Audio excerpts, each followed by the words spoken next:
Hi, we're doing our intro a little bit different today. I'm actually recording it the next morning for a couple of reasons. One, I wanted to make sure that everyone could hear me because I want to talk about the recent kind of increase in COVID that's going on right now in the state. We're just past Thanksgiving, expect to have things rise, and I want to make sure that again everyone's doing their part in making sure that we have a safe training environment. So it means obviously coming on in, wearing masks the whole time, sanitizing hands going before and on and off the mat. And most importantly is if you think you've been exposed, if you're having any type of symptoms, just don't come in. You don't want to be patient zero at the dojo. Nobody does. You've missed a night. It's not the end of the world. I mean, you're obviously going to miss a lot of great stuff, and that's one of the reasons we're putting out these video notes for people to watch and ask questions later if they have them. But again, you don't want to be that person, and again, we're just asking everyone to be really personally responsible. So for tonight, for class, for the notes, we are looking at Jumonji, and we are looking at Batsugi from Kotoyu. One of the things I want to mention, since I'm kind of doing this after the fact, it was a tough night for everybody tonight. We've been doing a lot of, really defensive and kind of flowy stuff as of recent. And this is, we're asking you to change your mentality totally. We're asking you to be aggressive. We're asking you to be harsh, really taking space. And it was a tough night for everybody. Everyone did well, but it was a very big switch in mentality, which really had a very big effect in the way that people moved. And so we're going to be doing it again Saturday, but here are the notes for last night, and I hope everyone has a good day. Bye. All right, good evening, everybody. How's everybody doing tonight? Good. Good. So I lied. Last Saturday, it's not Jumonji week. I knew I was wrong the second I said it, but I couldn't think about what it was. It's actually Jumonji. Okay, Jumonji tonight. So there's two types of Jumonji, all right? There's the class we're going to look at, which is actually Jumonji Kumite. All right, but there's also, you'll see in some of the Jumonji Kihon, where you're kind of flat, almost in like this hero stance. Typically, we don't look at that. We just don't. We always pretty much, we call Jumonji this, but just technically, just let you know, it's called Jumonji Kumite. All right, and there will be a Migi and Hadari version of that. Obviously, left foot forward, right foot forward. All right, so Ju, 10. All right, signified by the X. All right, this is an aggressive posture because you're kind of just going in and bashing into somebody. All right. We're going to look at a kata later tonight called Batsugi. All right, from Kotoyu.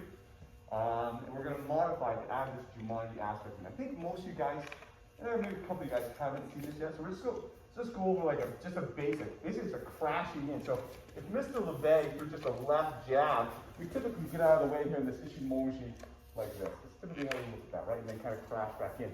With this Jumonji, he would be coming in here, crashing back in. And just kind of going from there. So it's built for tighter, it's built for when you're more aggressive, when you need to close the distance. That's the mood you're in. I don't want to be wanted. I'm just going to go in, hold my ground, and just mess stuff up. That kind of attitude. I hope that's the attitude you guys are in tonight. Okay? So let's just start. Actually, the first one coming in is boom, just kind of crashing in. Just crashing in. It's going to be a little bit harder than what you think. All right, there is a little bit of a slight angle change on this. It's not directly in. I'm going to let you find that out for yourself. All right, so parallel up, throw some left jabs, crash on in. So, you guys are doing well, okay? And I want to. There's a couple points I'm seeing I want to clarify. So I got Mr. LeVay on here. We're not just trying to fit in like this. This is not powerful. This is not. It's barely knocking him off balance. He's going to come right over the top of that leg, and I got these hands right here. He's just going to nail me. We have to look at the actual kamae. Jumonji, I really want to see you just do the kamae and have the person move. Don't try to fit into them. Take the space that they're trying to come into. All right, don't try to, I got you in Jumonji. And he can topple me over, there's no doubt. All right, Jumonji, if you look at it, is a line from here down this foot through him. So if he pushes in on me, all that pressure is going right into this foot and holding. If this foot's up here, he pushes into me, I'm getting toppled over. Okay? That makes sense? You see that line here to here? That keeps me solid. If I'm up like this, and I hit somebody who's got 100 pounds on me, they're knocking me over. All right? And I'm not trying to fit into him. I'm trying to crush him. He comes in. I'm trying to get in there. No. Boom. All that force that's not coming back through me is now going into him. I didn't care where the punch was. I didn't care where he was. All I cared about was this punch is coming on this line. I step out of the way. Boom. Jumonji. All right? I'm not trying to come straight in, because if I miss, I'm eating it. I step out of the way. Boom. Come right in. Okay? That's what I want to start seeing now. Do you see him getting low? Get low. Get low, get low, get low. As they say in the song. Josh. Give me a bad Jumonji. Okay, that's not too bad actually. I want you to lean forward a little bit. Now, what I see people doing is they're leaning a little bit, and that foot maybe coming up a little bit right there, and they're thinking they got Jumonji. There's energy happening. There's a collision happening right now. All right? There's energy that's happening between him and I. If his Jumonji is weak and it's not solid, I'm going to try to push you now, okay? Hold that position. That energy goes back into him and not into me. All right? So now, get a Jumonji. That leg back a little further. I want you leaning more forward on this. I want this up. I want that line right through there. Okay, ready? So the same amount of energy, but now he moved a hell of a lot less. So that energy that was going into him is now coming back into me. I'm hitting a wall. All right? Before I was hitting a curtain. No offense, but I was hitting a curtain. So imagine I'm coming in there a couple hundred pounds. Boom! I'm still running him over. If he has a good Jumonji, oh, that comes back into me. Does that make sense? Really concentrate. Don't worry about getting it. Really concentrate on getting a good Jumonji. All right? You'll be amazed how far they fly. Okay? If you feel anything coming back into you, you probably your Jumonji's not right. Make sense? Go ahead. Mate, we're going to add a little bit to this, but before we do that, I want to talk about attitude and spirit for a second behind this one, because it's a great opportunity to practice this, especially if you come off an Ichimonji no Kamae unit and you're backing off, you're practicing avoiding, you're practicing creating distance, you're doing all these things. This is not quite that. It doesn't feel that way. This is you going and saying, I got this sucker. All I need to do is step in. I'm going to go get him. So let's do it twice for funsies. Mr. Jesse, can I borrow? So for the first one, we're going to do the same thing. That left jab's going to be coming in. We're going to step in Jumonji. We're going to clear him out. Now he's going to be coming around with that right hand. He decides to swing that back, and we're getting crushed here. We're already here. That's the nice thing. Let's use sort of that aggressive, moving forward spirit. As he starts to come in, you're just coming to get him again. We're just coming a little bit more over the top. The idea here is they get hit, they get knocked away from you, and as they're coming in for that second strike, you're already there.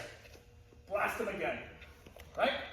And if I get that attack and I come up with the first one and just comes with that second punch and I don't move, that thing's going to come get me. But think about this as creating an advantage and then pressing that advantage. Okay? Continue. You want to show that? Yeah, absolutely. Mr. Matt, can I steal you? Okay, so just adding again a little bit more mechanic to this. I'll be the attacker. If you could do the first movement for me, please. So here's the attacker. Now, hey, they decide they're going to try to pull this down and come in. I'm still dealing with that Kamae. So as the attacker, jab. Go to pull the hands down. As the defender, step offline and do Jumonji again. They're not going to be able to knock your hand down. Just going to try. Everyone see it? Everyone see it? Does anyone need to see it again? One more time. Absolutely. So you can see. Adam, that's right here. So we'll go from this angle. I'll be the attacker. One. Nice Jumonji. I can't even get a hand on the guy. Okay, Adam, this one's waiting for the grab. First step, lead go. Nice. Yeah, not bad, sir. Jumping right in. Boom. Yeah. That's rather the idea. Yeah. Jumonji takes space. Jumonji takes space in his disruptor. That's why this is really talking about the attitude. You gotta want to get in there. You want to close the space. It's why you punch somebody when they're right here. This is self-offense. Yes. Monday. this way had a great observation. We talked about that angle that I have here. He throws that first punch. He's fitting into my angle. Note that? When he tries to get himself up under himself to get his footing back again, I keep making him adjust to my angle. I'm not adjusting to him. He's adjusting to me. All right? This is self-offense, as Mr. LeBay said. Make them adjust to you. Go ahead. All right, that's a bonus trick. A little bit of a bonus trick for you, Mr. Matt Batsugi, sir. Let's change the structure of this just a little bit to help you support the lead arm a little bit more. That first punch is coming in. Here we are, we're off right here. From here, I'm actually going to support the back of my own forearm right here. I got my right hand nestled right in here on my wrist. If he goes to push back against this, this is very, very strong structure. As he goes to pull and turn and move, we're just maintaining that structure. So you can also use this support, especially if you're at a large strength disparity. Just a little bonus tip for you. Give it a try. One person each group grab a focus mitt, please. Just 1 minute. Just 1 minute. Only need 1 minute. Let's talk about the attitude again. There's still, again, we're all nice people and we live pretty peaceful lives, and so there's generally okay, I'm being aggressive. Now, what I want to have happen is if I have Jesse as my partner, he's going to hold up that mitt, and I want you to tear that thing up with the biggest, hardest right hand you can throw. I want you to go in and hit that thing as hard as you can. Just get in there, get a few good shots in. Now do the kata. That left comes in. Whoa, there's the movement, yeah. There we go. Go ahead, slam that thing a few times. Get yourself there. Get yourself there. Did everyone notice Jesse's reaction on that? After the first one, he's like, oh shit. I'm not looking for pristine, beautiful crosses. I just want you to slug that thing a few times. Get your head on the space where you're killing something. Yeah, and it makes a big difference because his motion, his physical technique wasn't different. His attitude was different. It scared the shit out of Jesse. That's what you want. You guys are gonna get mean, so go hit those goddamn pads, please. Thank you. We brought this up a couple of times just in the past.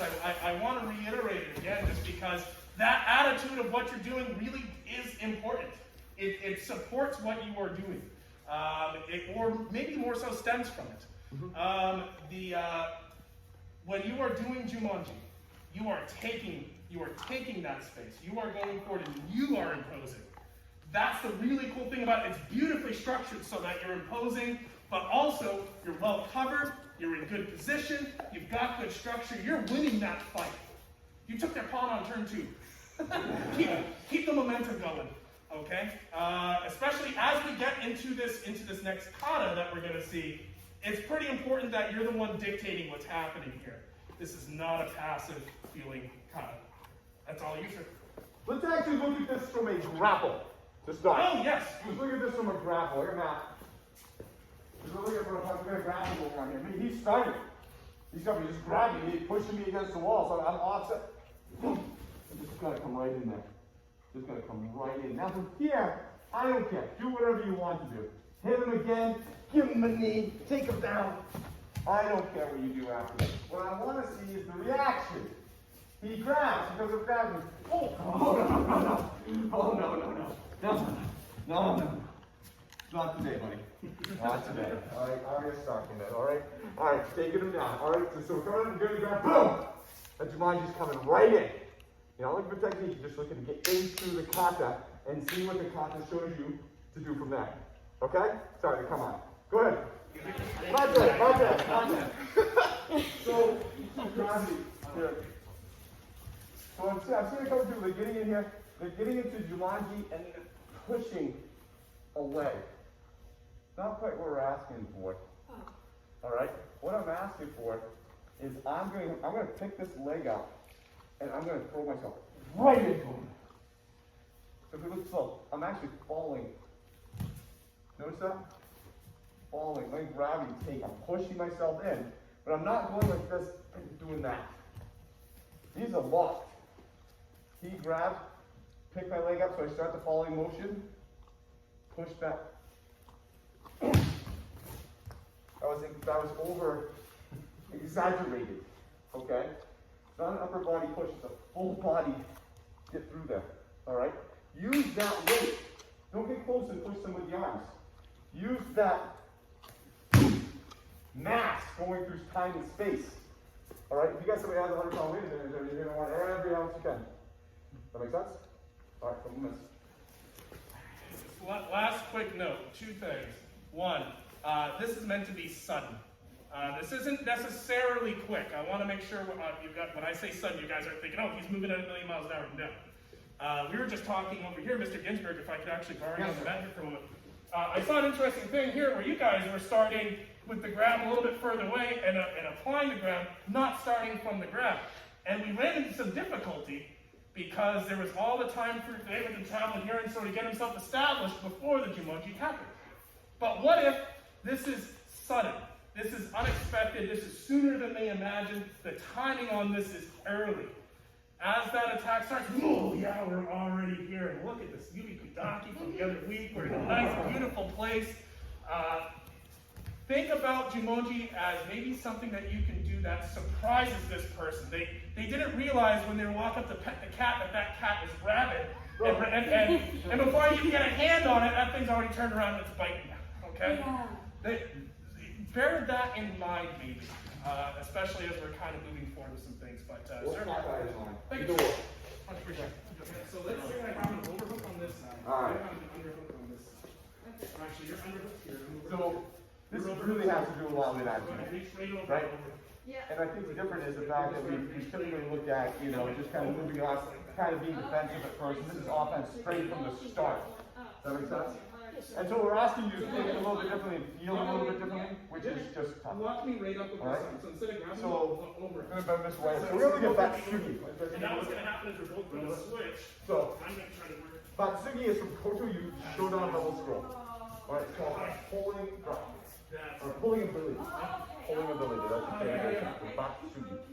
It's a pretty simple kata to a point.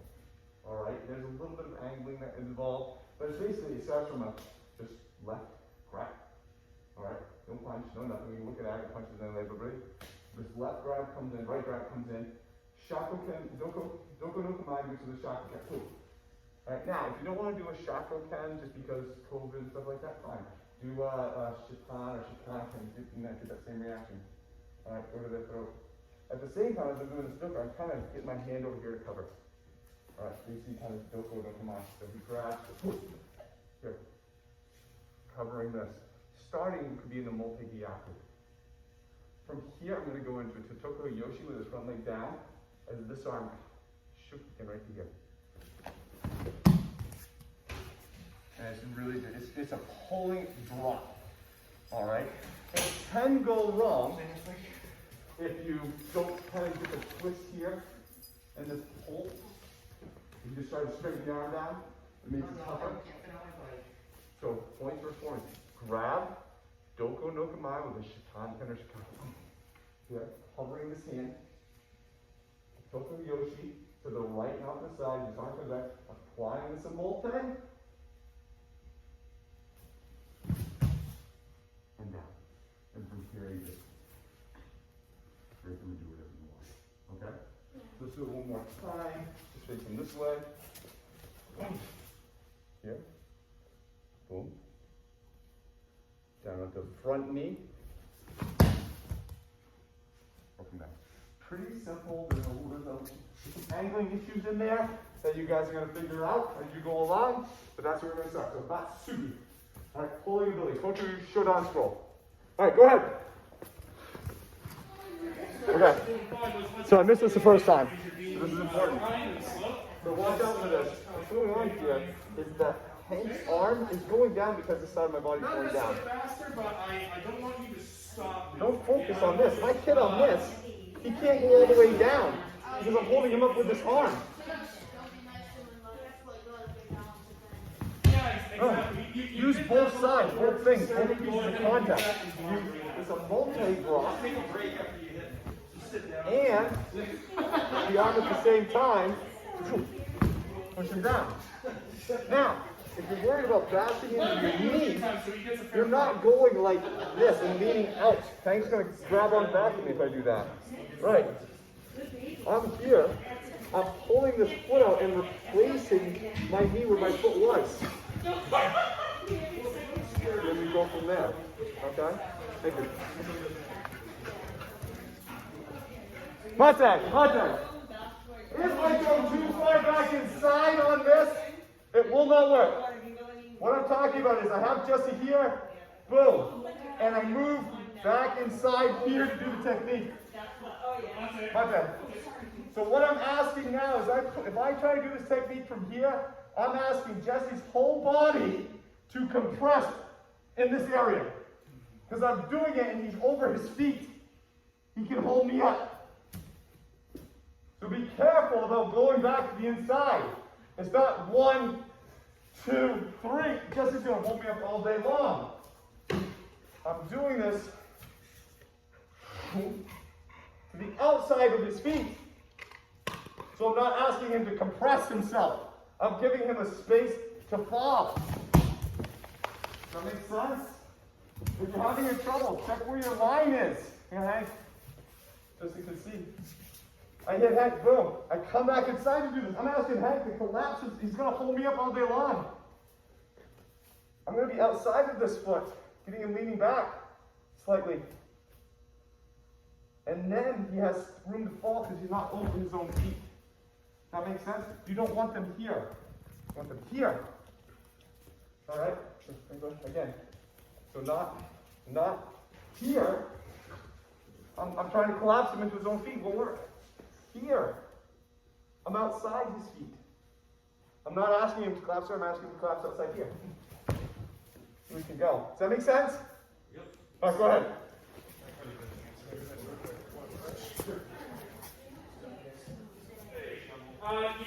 You've seen it demonstrated a couple times, but let's remind ourselves that this isn't fueled by pushing down with the arm. That's really not how this is fueled. Mr. Adam, I got you right here.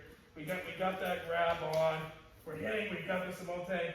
We're going to take this. We're going to shove it right in our belt, and we're going to try to do this without using that pushing hand. What that's going to require you to do is drop in the correct position and have an efficient drop. So if you drop back to the inside here, well, that didn't really work. If you try to step too far and drop, well, that didn't really work. He's come down like that now. But you get this nice spot. You're dropping down right here. You don't even need this hand necessarily. But that's a great way to figure out if you're dropped out in the right spot. If this isn't working, you're trying to do this and they're not going down, have us come over and have a look. We're going to look at where you're dropping. Right? So, Mate. Thank you very much. So just to get the feeling of this, I'm going to have Hank grab me right on top of this line. I want him to be square here, grab me right on this line. I'm going to turn 90 degrees into a feet together. Now, I'm not going straight down. Nothing happens. Notice, my shoulders are square with this line that I started on. I went straight down. As I go down, I'm still going to keep turning. So I'm actually going to be facing more towards Lynn. Just got another bunch of degrees. Not here, here. So he's going down, just not down. He's going down and out. And that twist is getting worse, so that extra 45 degrees I put on a turn twist going down. All right?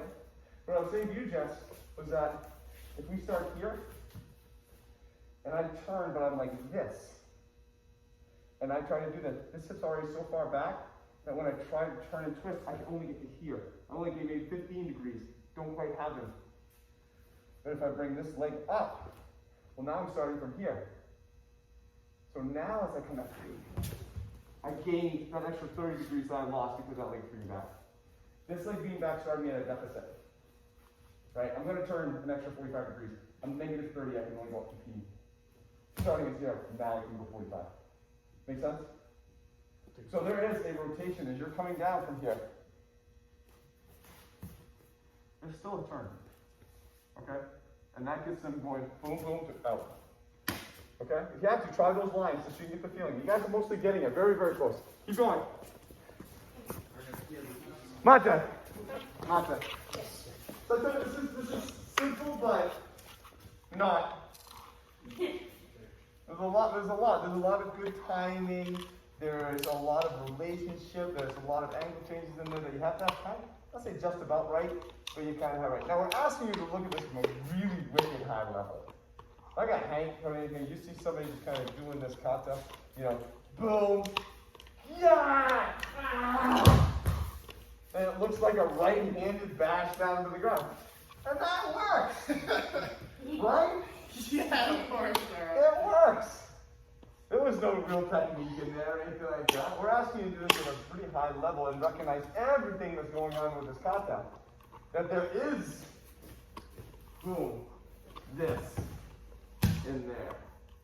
That there is downward rotation and sinking and moving. That if you have them locked and you step out, you lose the lock, you gotta reacquire it. We're asking you to look at it at a very high level. Okay?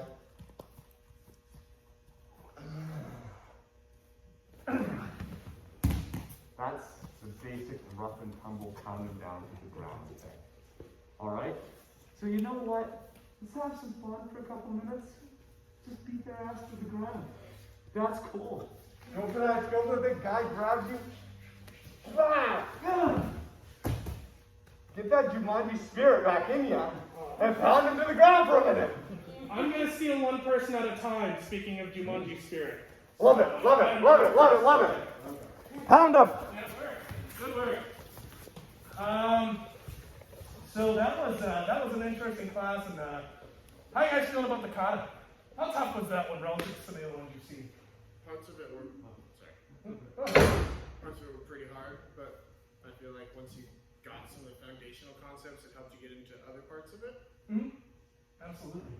Adam, did you have that too? I was just going to say, for those that did it, it reminds me of the same thing with a bunch of kata actually, but Iso Arashi was a very similar kata, actually it was the exact same thing almost, except we turned a little differently. But the idea is there's all these movements in there, but Mr. White made us take them all out and just focus on that. And once you have that, it's like the Kihon Hako thing, once you have the base, it just makes everything easier. It really, there's a lot of value to being able to highlight foundational aspects of a kata or a technique that you're working on.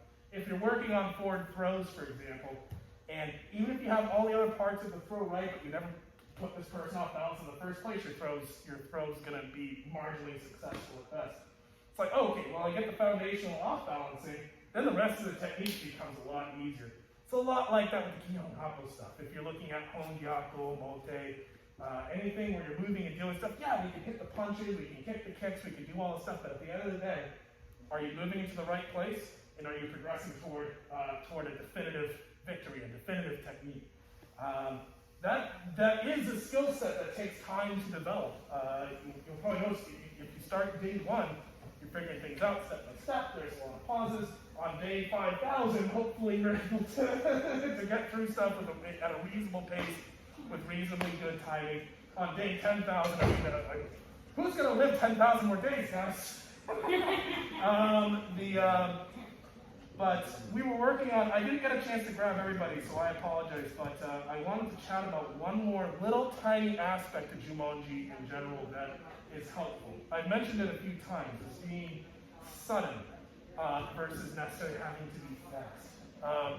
There is the ability to read and pick up on subtle things in a fight. When you're actually you're squaring off against somebody, you're looking at them and you're saying, okay, what's this person gonna do? What are they gonna do? I don't necessarily know. All I know sometimes is, I'm gonna beat them to it. I don't care what it is. We were doing this sword drawing exercise where I'm coming up with the sword, and at some point I initiate a cool chop you in half technique that you see in the video game. And you do this cool video game, the thing where you're separating through and cutting me across the gut. A, because it's fun, but B, because even if it's considered tough. If you cut me and I cut you, we're both dead, right? That means you probably react, and we probably caught things around the same time. But if by the time my sword's got here, you've already made contact with your sword, and you're already kind of out of the way, that's not a beautiful one like that.